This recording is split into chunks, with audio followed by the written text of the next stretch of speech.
Think back to being a kid. A single summer felt like it went on forever. 6 weeks off school stretched out like an open field with no end in sight. Now, you blink and another entire year is gone. Christmas comes around faster every time. The weeks blur together, and the older you get, the faster it all seems to go. You're not imagining it. That feeling is real and almost everyone has it, but the reason behind it is stranger than just getting busy.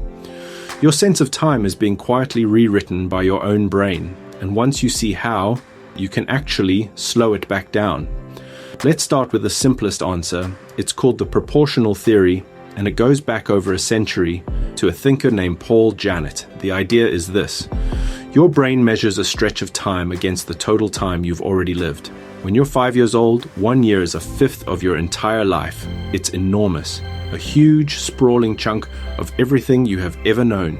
But when you're 50, that same year is just 1/50th of your life. Mathematically, it's a tiny sliver, so it feels small. Each passing year is a smaller and smaller fraction of the whole, so each one seems to go faster than the last. That's neat, and it's part of the truth. But it isn't the whole story, because time doesn't just shrink evenly as you age, it speeds up in a very particular way. And that points to something deeper. The real engine is memory and novelty. Here's the thing. Your brain doesn't have a clock. It builds its sense of how much time has passed by counting the new memories it laid down. Rich, dense, brand new experiences make a stretch of time feel long when you look back on it. A blur of routine makes it feel like nothing happened at all. Now think about childhood. When you're young, almost everything is happening for the first time. Your first day of school, the first time you ride a bike, the first time you see the sea. Your brain is on fire, recording everything, because everything is new. So when you look back, those years are packed wall to wall with vivid memories. They feel huge. They feel long, then you grow up, and slowly the firsts run out. You take the same route to work, you eat the same lunches, you have the same conversations. Your brain has seen it all before, so it stops bothering to record the details. Whole weeks get compressed into a single, fuzzy, that was a normal week. A year of routine barely leaves a mark, so it vanishes in the rearview mirror. There's a clue to this hidden in a strange little quirk of the brain. When something genuinely new or shocking happens, a car swerves at you, you trip on the stairs, time seems to slow down. People describe accidents in slow motion. That's not your brain speeding up.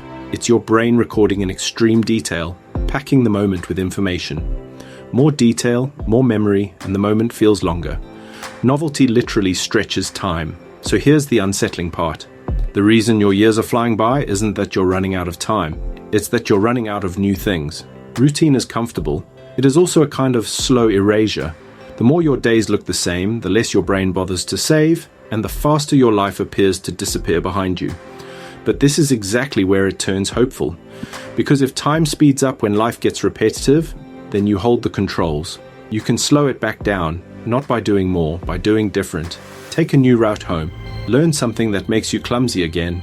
Go somewhere you've never been, even if it's just the next town over. Say yes to the thing that's slightly unfamiliar. Every genuinely new experience is a fresh memory for your brain to hold on to.